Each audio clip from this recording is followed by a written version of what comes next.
So let's take a look at what's doing well in Warhammer 40k right now, with one tried and tested list from each faction that's had some success since the big rules and points update.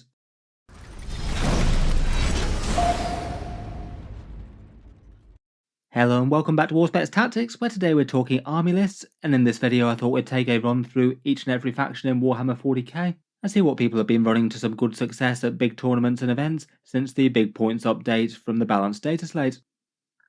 At time of recording, it's still kind of early days since the rules and points update that we had a few weeks back. Since then, there's basically been 2 full weekends worth of tournament data, including some fairly big events, and in this video I thought it could just be fun to take a look through every single faction in the game and have a few examples of what did well, whether there's been any old favourites still played despite nerfs, or what new and interesting units and strategies have been rising to the fore for each faction. For this one, I certainly wouldn't take it out of context, it's just a glimpse of what looks good so far. Literally just one example of what one player has managed to make work to some extent, and doesn't necessarily mean it's the only optimal build, or if a unit isn't included here isn't necessarily good. I still feel like for most armies, people will still be experimenting and tweaking army lists given what's changed, both within their faction and the threats that they have to contend with out there in the meta. For this video I thought we'd run through each 40k faction in turn, take a look at one list for each army doing well so far. I went through and searched through the list and tried to find at least one example of an army that had gone 4-1 at a grand tournament so far, the bigger the better. I'd say in general for post-data slate balance though, things are looking fairly positive. The vast majority of armies have at least some representation on the top tables, though perhaps some are still struggling a bit and some maybe have to play weird lists to get there. And while perhaps Necrons does seem to be overrepresented on the top tables compared with some armies, it doesn't seem to be that they're so problematically overrepresented that they can't be beaten despite their crazy strong Catan. In any case though, let's jump straight into it, talk through each one of the armies. I thought for this one we'll start out with most of the armies of the Imperium, then go through to Chaos, then talk Xenos armies, and then go through the core space Marines, and one example each from the divergent chapters at the end of the video. Jumping straight in though, and for the Adepta Sororitas, they seem to have been doing rather well since the balanced data slate, this list by Jeffrey Kolodner taking first at the big Battle to End Alzheimer's tournament. I believe that one might have been streamed on the Wargames Live people if you wanted to see the list in action. It feels like quite a fun and really quite well balanced list with the sisters here. Morven Val leading a couple of units of 3 Paragon warsuits with multi-melters and a mix of maces and blades in each unit. Kind of nice to see a solo Paragon warsuit unit on the board, that's not been the case in a while in competitive lists. Otherwise there's Genestealer, an Imagifier, a Palatine and a Missionary leading up a cluster of elite Battle Sister units, 3 units of 10 Battle Sisters with multi-melters, 1 unit of Retributors with multi-melters, 1 squad of 5 Zephyrim, and a squad of Sisters Novitiate. Genestealer can rustle up some command points, an Imagifier with the Litanies of Faith to keep the miracle dice flowing as units die. The Palatine can provide damage buffs and also has the very scary Blade of St. Eleanor, and the Missionary can allow some sustained hits in melee or just be a very cheap unit for doing actions and things. Otherwise they're backed up by 2 Immolators with multi-melters. I'd guess that maybe the Retributors ride in one of those to get some reroll wound rolls on the go with them. Maybe the other one could be used to split a squad of Battle Sisters in half. There's 2 Castigators with battle cannons, not really too surprised to see them still there given that they stay the same points cost but the Exorcists went up massively, and 2 individual Mortifiers with heavy bolters and buzzblades. Overall really quite a cool Sororitas list, really nice to see it quite so balanced between characters, infantry, vehicles and their walkers. For the Servants of the Machine God we have the Adeptus Mechanicus, this list by Aaron Kennedy, took 7th at the big Beachhead Brawl tournament, going 5-1 against a field of 160 odd players. This one's using the more balanced Rad Zone core detachment compared with the fairly commonly played Skitarii Hunter cohort, the one with the Mortal Wound bombardment and a few interesting stratagems to amp up shooting in various ways. In particular, the lethal hits against the enemies in their deployment zone could be really nasty with those Skystalkers. They could get a whole load of auto wounds there. Otherwise, beyond that, there's a couple of squads of Skitarii Vanguard. Looks like they're both mounted in the Scorpius Dune Riders, one of them alongside a Skitarii Marshal for re-rolling the hits.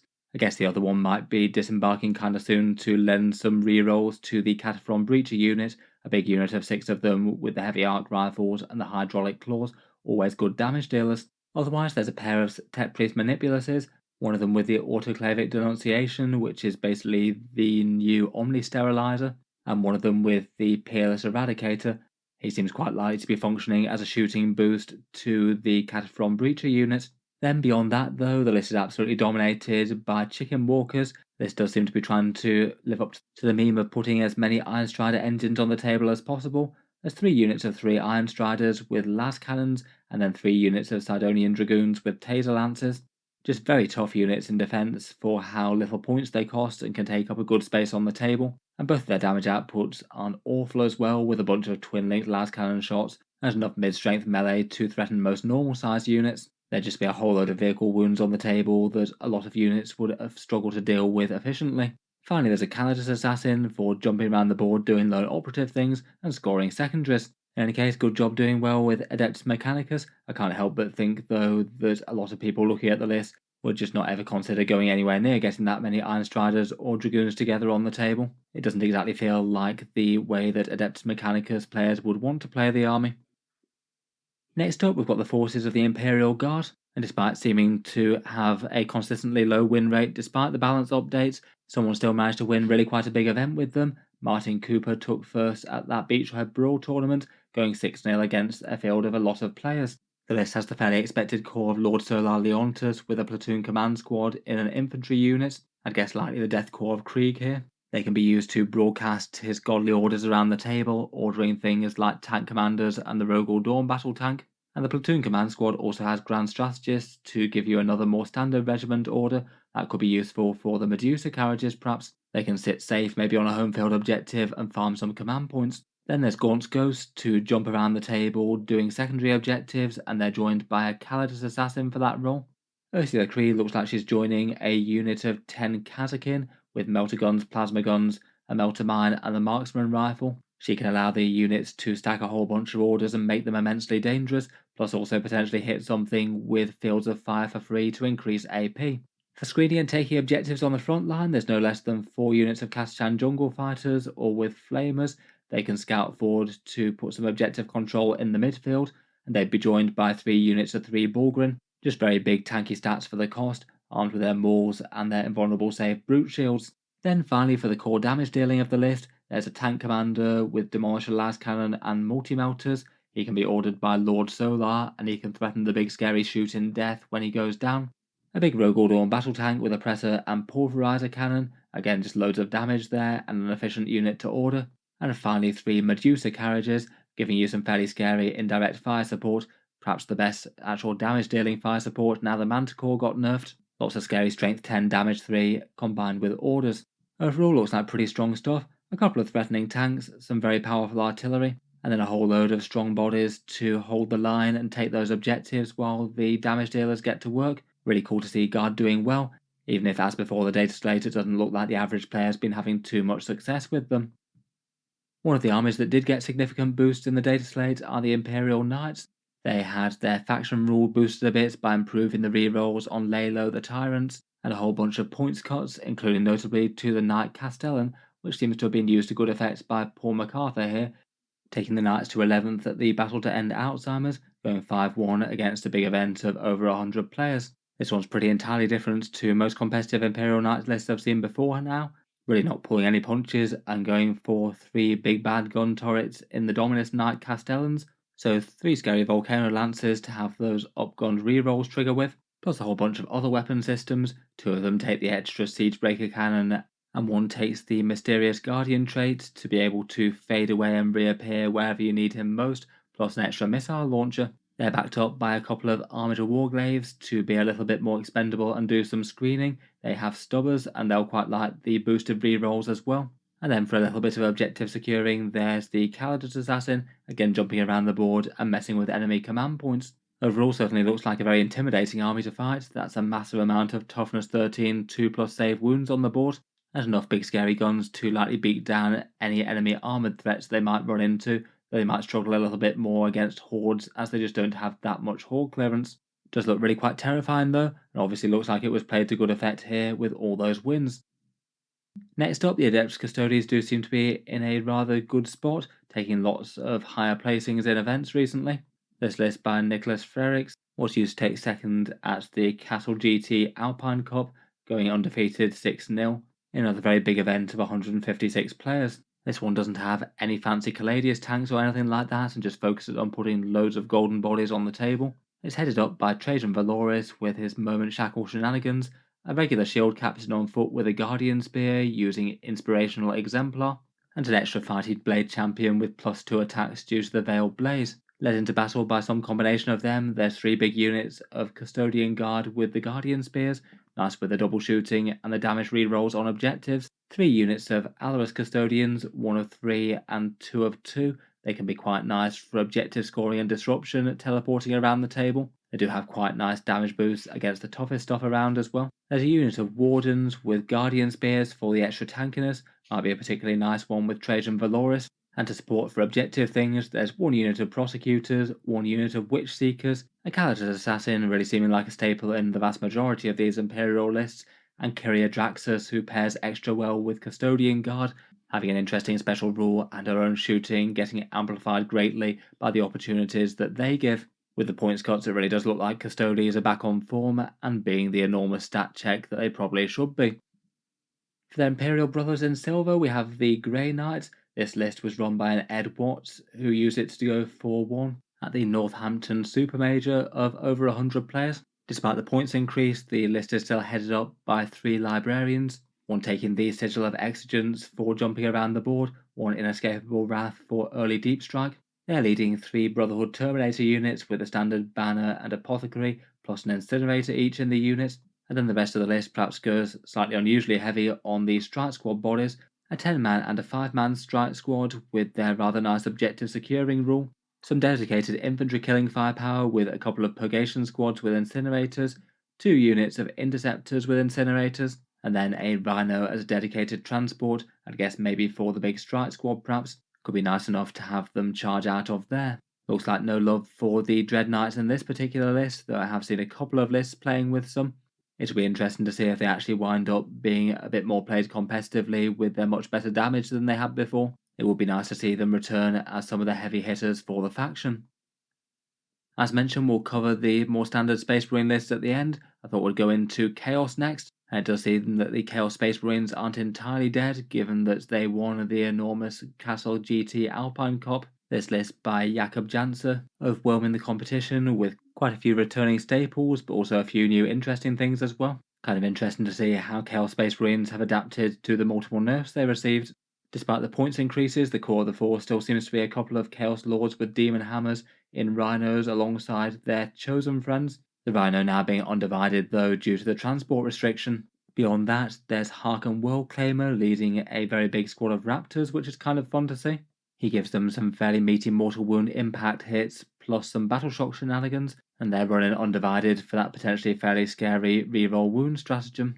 Otherwise, there's a Sorcerer in Terminator armor, seemingly run solo with Nurgle. Could be an interesting enough secondary doer to deep strike in. There's 10 cultists to mark down objectives with Nurgle. 2 units of Celesti Warp Talons that could potentially advance and charge if needed, and blend the enemy quite nicely with their sustained hits. And then to back all of that up, there's a fair bit of Chaos Vehicle firepower. Forge Fiends not now being the only option. There's still one of those in undivided for big rerolls potentially. But the points increase has left a bit of an opening for other things to come to the fore. There's 2 Predator Destructors with las cannons and the auto cannon, really quite a deadly general purpose gun turret with Mark of Nurgle for the sustained hits, and Nurgle marked Chaos Vindicator, really putting the smackdown on 1 armoured target. Finally, there's 2 units of 3 Nurglings for screening and secondary type things, plus a Warpsmith with the Eye of Tzeentch. It can support the vehicles out there and gives the potential for farming some command points when you make Dark Pacts. Overall, really quite cool to see Chaos Space Marines still being able to be strong in good hands. There's definitely no question that the series of nerfs they got made the army overall weaker, though given the crazy numbers that they can still get with all their marks and interactions and stratagems and things, they certainly feel like an army that, if used carefully, can still deliver enormous damage output. They just need to try and survive long enough to do so. Next up, for the Servants of Mortarion, we have this list by Kevin Rutherford.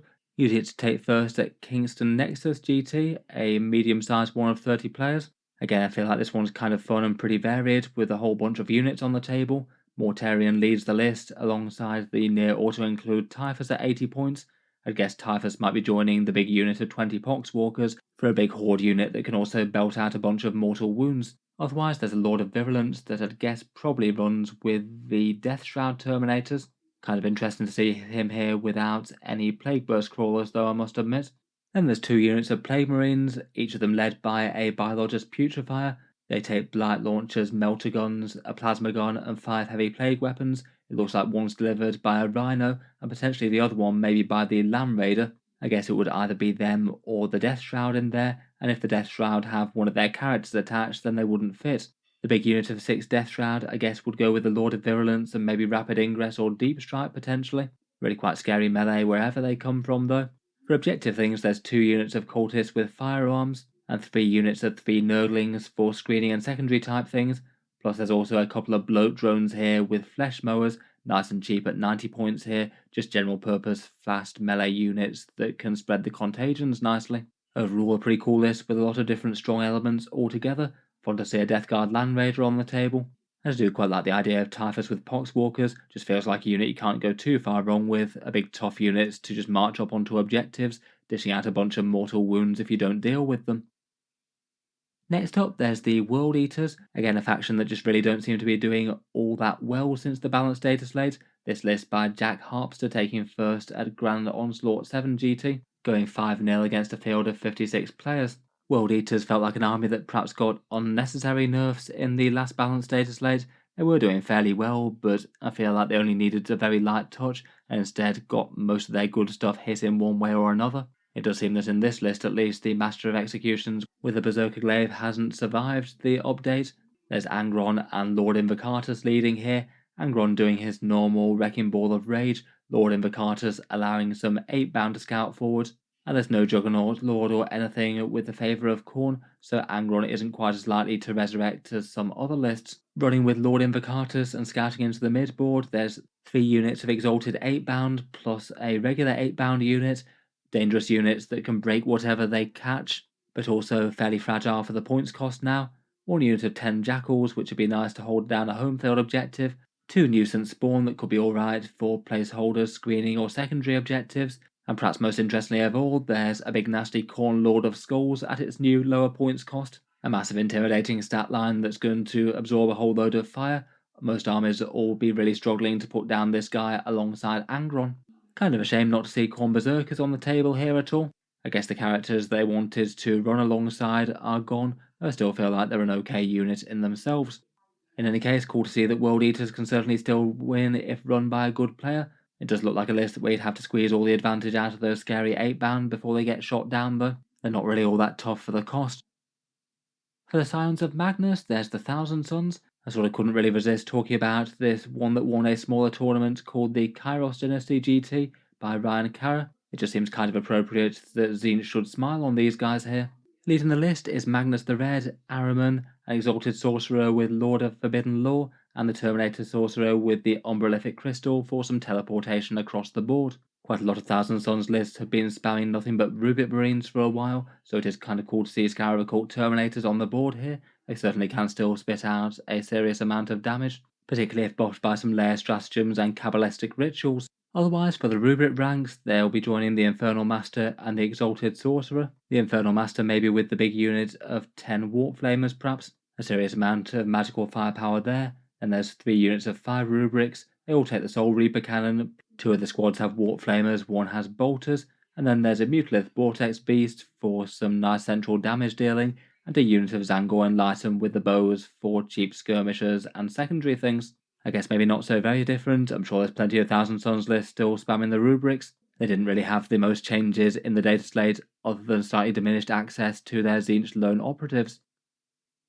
Next up, we've got the Spiky Knights, and this Chaos Knight list was run by Wayne Jimmerson, using it to take third at the Warhammer 40K Grand Tournament at Warhammer World, going 4 wins and a very high scoring draw.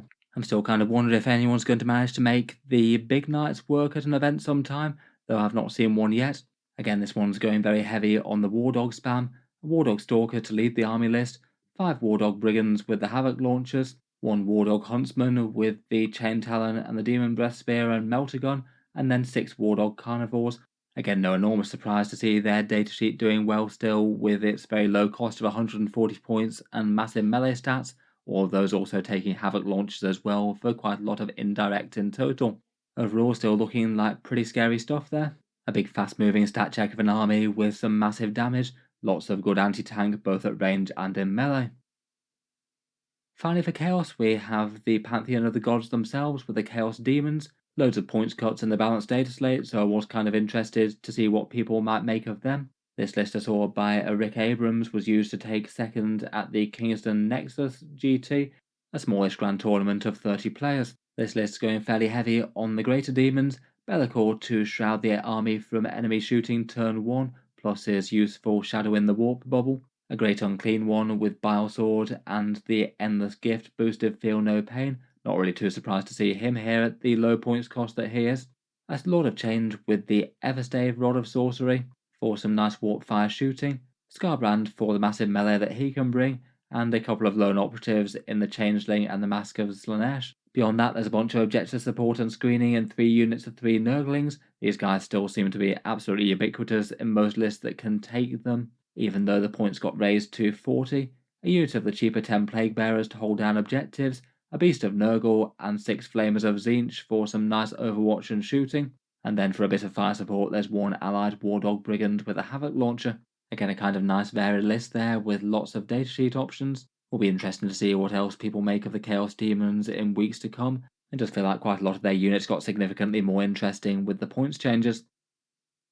Next up, let's go into Xenos before cycling back to those Space Marines. First up, it does seem that Aeldari are no longer the single strongest faction in Warhammer 40k, though still seem to be doing fine. This list by Dan Bates of Glasshammer Gaming was used to take second at the Northampton Super Major, looking like his only loss was to his teammate Manny Chima in the final. Kind of interesting to see a pretty much foot Aeldari army here. There's just a few jet bikes and artillery pieces. It's technically an Inari list with Ivrain as the warlord, used to ally in a whole bunch of the rather horrendous jump shoot jump scourges with dart lances, very nasty with the battle host rerolls, a unit of 5 mandrakes for cheap forward deploy and their fade away ability, and then basically the vast majority of the rest of the list is all very nasty stuff that can jump shoot jump, keep safe from enemy fire and have massive movement ranges, 3 units of 5 Shadow Spectres, 2 units of swooping hawks, 1 of warp spiders, those scourges as already mentioned, a unit of 6 Harlequins, which I guess Ivrain would probably join with 2 fusion pistols there, the scouting tricky jet bikes that are the Shroud Runners, and then 3 individual D-cannon support weapons to stay hidden while still threatening some fairly nasty anti-tank firepower and being a good target for those fate dice. Looks like the aim might be to have basically the entirety of the army hidden when it needs to be, and just have the one unit there to sit on objectives in the midfield, with a big unit of Wraithblades led by a Spirit Seer, all armed with the axe and the shield now. Interesting to see the pivot away from Wraithguard given that they got nerfed in a couple of different ways, and the Spirit Seer is no longer sporting the fairly ubiquitous Fate's Messenger, now it can only be used on itself. I must admit if this one was played well with good use of terrain, it looks like a horrendous list to play against. Loads of things that you're just not going to be able to catch up with and will keep jumping in and out of terrain to its heart's content. Never mind other crafty tricks like Phantasm. Still seems that Aeldari have got plenty of fight left in them, even despite multiple waves of nerfs. For their spiky Darkkin, it still seems that, unsurprisingly, the Sky Splinter Force is the one that's being played more in competitive. This Sky Splinter list by George McCulloch was used to take first at the Warhammer 40k Grand Tournament in Warhammer World, going 5-0. This one's maybe a bit different to a few of the lists that I've seen for this one so far.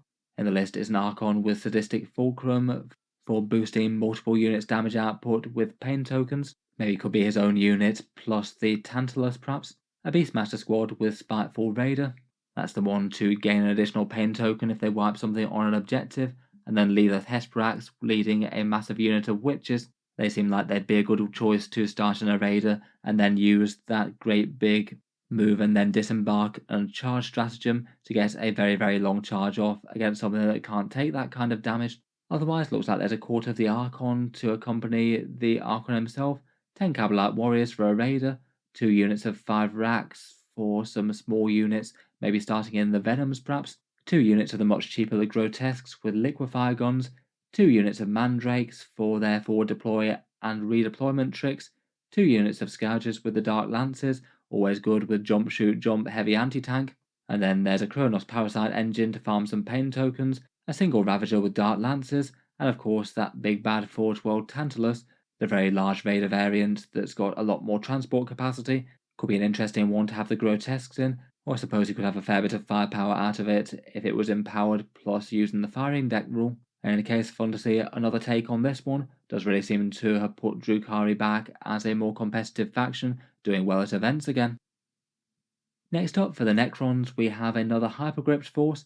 Necrons have been fairly reliably placing it in podium positions at tournaments, though maybe not to the point where they've been crazily dominant, which is nice to see. This list by Martin Nielsen managed to claim first at a smaller GT called Hydra GT of 32 players. And it's a Hypercrypt list that focuses on the heavy firepower that the Locust heavy destroyers can bring, plus a bunch of those scary Catan. In the list, there's Illuminor Seraz, who just seems to be used literally just for his datasheet ability with his lone operative style protection here, given that he doesn't have any battle line units to buff. There's a Technomancer with the Osteoclave Fulcrum, so he'll be leading with that big squad of Wraiths. I guess they could do rapid ingress things if they wanted to, or just redeploy to somewhere quite problematic. There's a Locust Lord with the Lord's Blade and a Risen Tyrant for some good shooting boosts, and he'd be attaching to one of the Locust Heavy Destroyer units. Not sure if it's the Gauss or Enmitic one. I guess his buff does work perhaps particularly well with Enmitic with all of those sustained hits that it can spit out. In any case, there's 3 units of those Locust Heavy Destroyers, really quite nice with the Hypercrypt Legion being able to phase out and into different positions on the board and get lines of sight. You can kind of guarantee they'll be able to shoot something interesting. There's a unit of Flayed Ones for some forward deployment, a staple 3 units of individual Locust Destroyers, which tend to be often used just as placeholders with some heavy firepower, a unit of the Move Shoot Move Tomb Blades, and then making up a good chunk of the points of the list are the Nightbringer, Void Dragon, and Transcendent Catan, massively tanky datasheets that are often near auto-include in Necron lists at the moment. Big damage and big defense, and the Hypercrypt Legion can help them get close, even including the Transcendent Catan, which could redeploy and still threaten a charge, as opposed to doing its advanced trick which stops you charging. Overall seems very nasty. Again, seems like this army list is pretty viable both with and without a monolith. For the Orks, I noticed this fun Battle Wagon list by James Ball going 5-1 at that great big Beachhead Brawl tournament. With a big drop to the big Battle Wagon fortresses, this one takes 3 of them, armed with cannons, lobbers, wrecking balls, and an ard case, and have 1 truck to support. It looks like within their big cavernous holds there's enough room for 4 sets of boys, 1 Beast Snagger and 3 regular. The Beast Snagger boys lightly led by the Beast Boss for punching up very hard against some tough monsters and vehicles. And joining them there's a unit of 10 Flash Kits led by Captain Badrock, big orky firepower out of them there. There's a big Mechan Custom Mega Armor leading a unit of 5 Mega Knobs with twin kill saws, a unit of 2 Mega Knobs, and a War Boss with Power Claw and Follow Me Lads leading a unit of 10 Knobs, still immensely dangerous for the points cost despite their small points increase. To do objectives and farm some command points and things, there's then 3 units of 10 Gretchen, always good to have around quietly winning the game, sitting on objectives and scoring. Quite a fun army build, definitely feels a bit like it's harking back to the old Blitz brigades. For the Force of the Greater Good, their codex is expected to be not too far in the future, but until then they still seem to be doing at least okay despite the nerf to Crisis Suits that they had in the balanced data slate. It still seems that Crisis Suits are solid enough to get good performance at least 1 grand tournament. This list by an Alessandro Lisum going a big 5-1 at that big Castle Alpine Cup GT.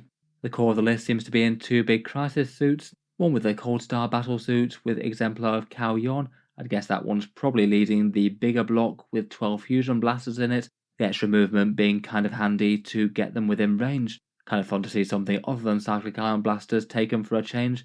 I guess they'd be an interesting, though maybe slightly harder to use one, where they genuinely are very dangerous, but tend to only really get super good when they're within melter range. Otherwise, there's a smaller unit with just the cyclic ion blasters and the standard shield runs and shield generators, perhaps led by the regular Crisis Commander with Precision of the Patient Hunter as its enhancement.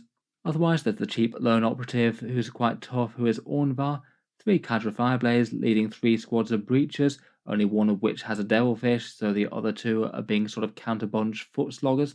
For a bit more fire support, there's a couple of Hammerheads with Railguns for some focused anti-tank, and to guide all the big hitting units, there's 2 units of 2 Tetras, big hit rerolls and also quite handy to have with their infiltrate and speed. Finally, to do objective and screening things, there's 2 Kroot units, 1 Carnivores and 1 Farstalkers, and 3 units of scouting screening Crouch Hounds. They'd be handy enough for doing secondary objectives.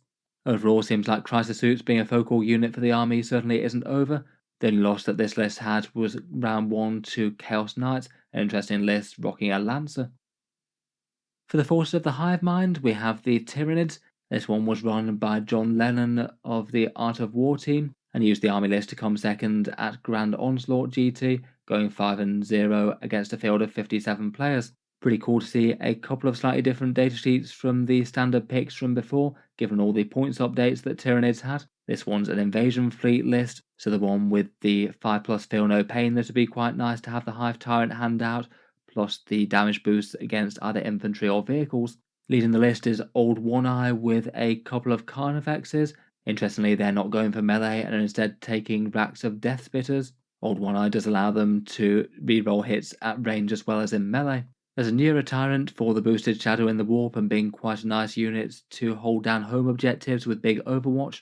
A Hive Tyrant on foot with the Heavy Venom Cannon and Bone Sword, that one taking Adaptive Biology for extra toughness. 3 units of the Deep Striking Move Shoot Move Gargoyles that are pretty great objective play units. 1 Biovore to throw out the Spore Mines for the secondaries. 1 cheap and annoying Pyrovore. 2 individual Neurolictors despite their increased pricing. They're still good at being annoying with Battle Shock to units trying to secure objectives, and in this list they might be interesting enough with the 2 Screamer Killer Carnifexes that are here. Really cool to see them getting played after the big points cut to one of the more iconic Leviathan models. Potentially their screams could lead to a few more Battle Shock tests, which could potentially be a +1 to wound if things happen to be within range of Neurolictors. Finally, just for a bit of big hitting damage dealing at Strength 3, there's a bunch of the more standard monsters, 2 Exocrines and a Maleceptor. Overall, pretty cool to see such a monster-heavy Tyranids list doing well. I wouldn't be surprised if a few people might be picking up some Tyrannifexes with acid sprays for a bit of Overwatch in the future. They also seem pretty interesting at their rightful points cost once more. Next up, for the Genestealer Cults, there's this list by Simon Ward, going 4-1 at the Warhammer 40K Grand Tournament. Against Genestealer Cults maybe being a faction that didn't really have too many changes in the data slate, the pure strain Genestealers did go down in points a bit though, and it seems to have been enough to try a unit out here. This list feels like it's got a number of the most notable strong things in the army. An Abominant with the Infiltrate enhancement, allowing you to infiltrate a big unit of 10 Aberrants for some utter carnage turn 1. A Primus who I'd guess might go with a big unit of Neophytes with Seismic Cannons for full hit rerolls there. A Clamabus for some Deep Strike denial, and a couple of the very efficient Lone Operatives that are the Reductus Saboteurs. Lone Operatives just pretty handy to have in general, but their various explosives can bring really quite a lot of damage to the table. Then there's 2 units of Acolytes with the Quad Demo Chargers and Hand Flamers, quite nice for dropping in with a 3-inch Deep Strike stratagem. 2 smaller units of Acolytes with the same, maybe one of them riding in that Goliath Rock Grinder with the Mining Laser. 1 unit of 10 Neophytes with Mining Lasers, could be a home objective holder to farm some command points perhaps. 2 Achilles Ridge Runners with Mortars and Survey Augers, giving you some good support on the shooting for the rest of the list. Extra AP from them is very nice. And finally that big unit of pure strain Genestealers, no Patriarch in this one it would seem, able to infiltrate into the midfield and threaten turn 1 charges to blend a bunch of infantry with their mass attacks. Overall feels like a nicely balanced list for the Genestealer Cult. Seeing a Goliath Rock Grinder on the table is pretty fun. Finally for the Xenos we have the Leaguers of Votann, this one by James Marsden coming forth at the Northampton Super Major, going 5 wins to 1 loss. This list maybe kind of expectedly goes heavy on the Einherjar Hearthguard and the Land Fortresses. They feel like some of the units that might be coming to the fore a bit more since the data slate. There's 3 units of the Einherjar Hearthguard, 2 units of 5 and 1 of 10. They all take the Concussion Gauntlets, and the smaller units take Vulcanites, the big one takes Plasma. Very nice scary shooting units from Deep Strike, and plenty of melee threat as well. One of them would be headed up by the Einherjar Champion with Appraising Glare. I'd guess one of the others by the Carl with the Gauntlets and the Grim Demeanor trait. I'm not sure if the smaller units are intending to teleport in or instead hitching rides in the Land Fortress. Otherwise though, there's a unit of 10 Hearthkin Warriors that could be split up by the 2 Sagitors, which are armed with missile launchers. They take a fairly shooty loadout with the Bolters, Magna Rail and High-Las Rifle. There's a unit of 5 Chthonian Berserks, which would be in one of the Sagitors I'd guess. They take Mauls and the Maul Grenade Launcher. There's 2 units of the Scouting Hernkin with Ion Beamers, Searchlight and Scanner. And then finally 2 mighty Hecaton land fortresses armed with the big all-or-nothing Magna Rail cannon, plus bolt cannons and their panspectral scanner.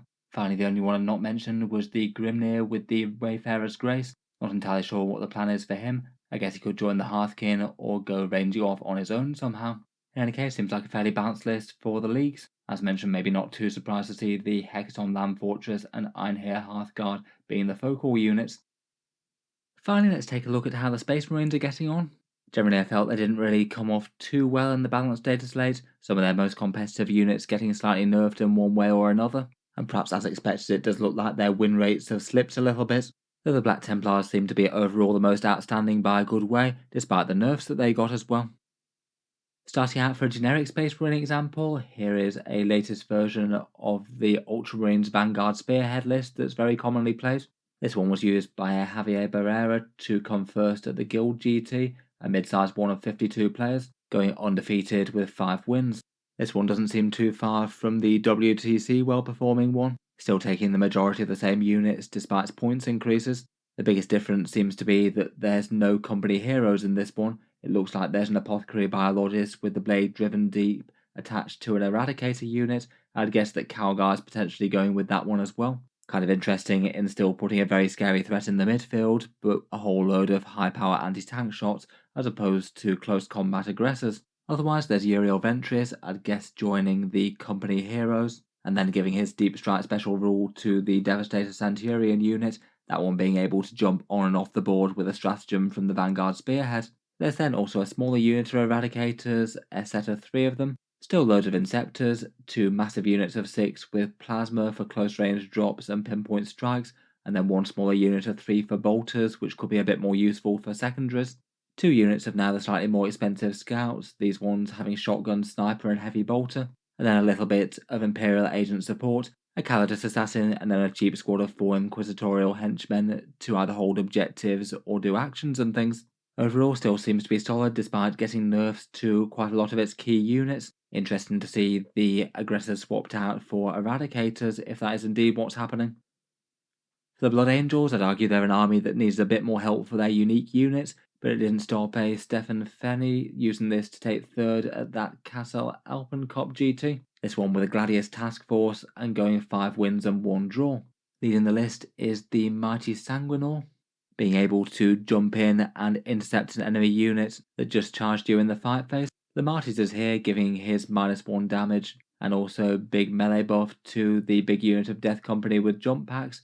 Then besides that, there's a captain with a power fist and the Honor Vehement. He looks like he's going to be leading that unit of company heroes. Kind of interesting to see that. I've not really seen anyone play an actual captain with company heroes rather than a special character, at least in most competitive lists. It looks like they might be riding in an Impulsor with the missile array.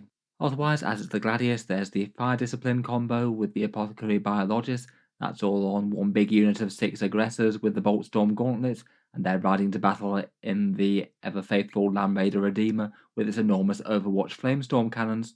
Backing them all up for objectives and skirmishing, there's 5 Jump Intercessors and 5 Infiltrators, and then 2 units of 3 Eradicators, which could potentially threaten to advance and shoot given its Gladius. And for a bit of anti-tank fire support, there's 2 Predator Annihilators with full las cannons. Again, as with most Blood Angels lists, not too much emphasis on the actual Blood Angels units. Still kind of a shame that they didn't give Sanguinary Guard a bit of a points cut, really. It's definitely fun to see the Sanguinor in attendance, though.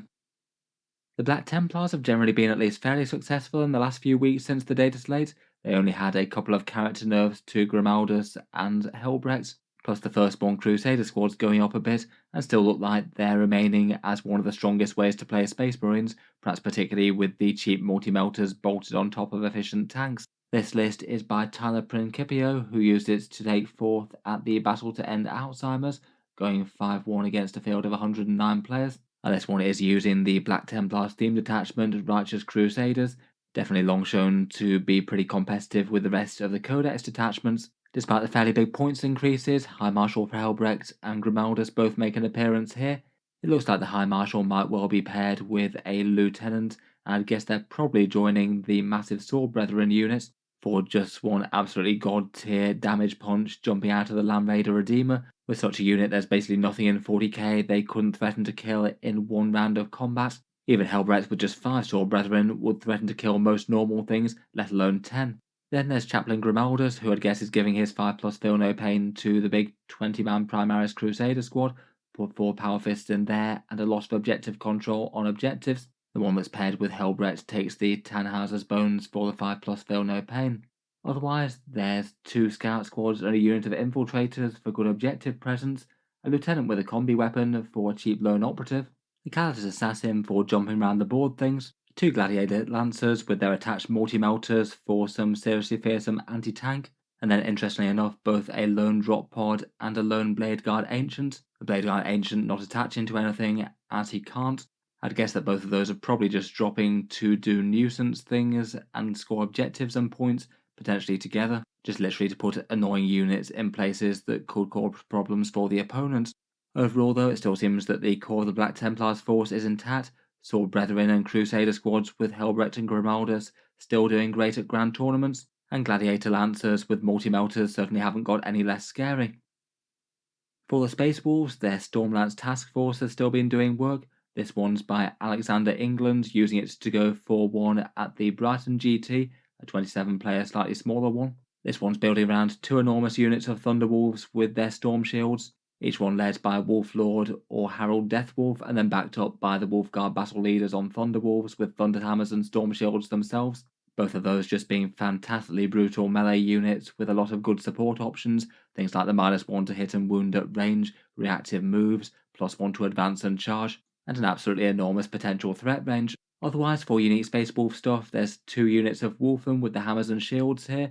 Since the hammers got the big boost up to damage 2, they're just fairly godly trading units, even if they do have the flaw of having no objective control. And then there's some Jump Assault Intercessors with a Power Fist, 1 unit of Inceptors with the Plasma for secondary things and pinpoint strikes, 2 units of Scouts with shotguns, chainsword, and 1 with a missile launcher and 1 with a heavy bolter. A small unit of Inquisitorial Henchmen may be good for holding a home field objective, and then a bunch of punchy vehicles to do some heavy lifting, a Ballistus Dreadnought, 2 Redemptors with the Macroplasma, and a Gladiator Lancer. Looks like some fairly solid core Space Marine options, of course paired with a massive amount of Thunderwolves in a detachment that's great for them. I'm not too surprised to see some Wolfen returning to the fore though, being just so cheap for what their stats are. For the Deathwatch, these were the single army that I had the most trouble finding a good performing tournament list over the past couple of weeks for. As before, it does look like they're just about the least played faction in Warhammer 40k. I don't think it's that they don't have some interesting units with their Deathwatch veterans and Proteus team, though it doesn't seem to be quite enough to draw people to them other than fairly die-hard collectors. The best tournament performance that I found over the past few weeks was this list by Robert Leaper, who went 4-2 at the Beachhead Brawl, so still a bit ahead of midfield. This one mainly being a fairly core-based Ruin Gladius list, with just 1 hint of Deathwatch in a big unit of 10 veterans. Looks like they're being delivered into the fray with their Thunderhammers, Frag Cannons, and Xenophase Blade, all jumping out of a mighty Lamb Raider. Then, as it's Gladius, there's the Apothecary Biologist with the Fire Discipline combo in a big unit of Boltstorm aggressors. Still great to focus those stratagems around and shred just about anything before they even charge, and they'll be jumping out of a Lamb Raider Redeemer again. 2 sets of 3 Interceptors with the Plasma, 2 units of 5 Infiltrators with the Deep Strike Denial, 1 good for the home field objective probably, 2 Gladiator Lancers with their anti-tank, and a couple of Allied Assassin support, 1 Calidus with jumping around the board and stratagem shenanigans, and then 1 Scouting Eversaw, fast-moving infantry blending on a lone operative. I did feel like Deathwatch were maybe one of the armies that could have used a bit of help in the last Dataslate update. There's just quite a lot of their kill teams that seem kind of mid. If not boosting any abilities, it might not have been the worst for some small points cuts. Finally, last but not least, we have the Forces of the Unforgiven, this being one of the last attendances of a Dark Angels index list before the switch to the Codex happens, I guess. That one goes on pre-order this weekend, and then it will be in stores and I guess live in a couple of weeks after that. This one's a really quite interesting Ironstorm Spearhead Dark Angels build. Perhaps the central feature of it's looking like there's a big unit of Sternguard veterans with combi weapons, I'd guess paired with Azrael, all deployed via a Storm Raven gunship, that one armed with multi-melters, plasma cannons and the Hurricane bolters, and a fairly big shooting threat in its own right, definitely a pretty powerful target to use that sustained hit stratagem on. I'd guess that Azrael goes with the Stern Guard and gives them this 4+ invulnerable save and sustained hits, so genuinely quite a big anti-infantry punch there. These ones seem to be just armed with combi weapons, rather than taking the slightly direct upgrade heavy bolters or any of the fancy rapid fire weapons. Otherwise, there's plenty of other Strong Marine Ironstorm stuff out there. There's a Ravenwing Dark Shroud there from the Dark Angels to give it all stealth and cover.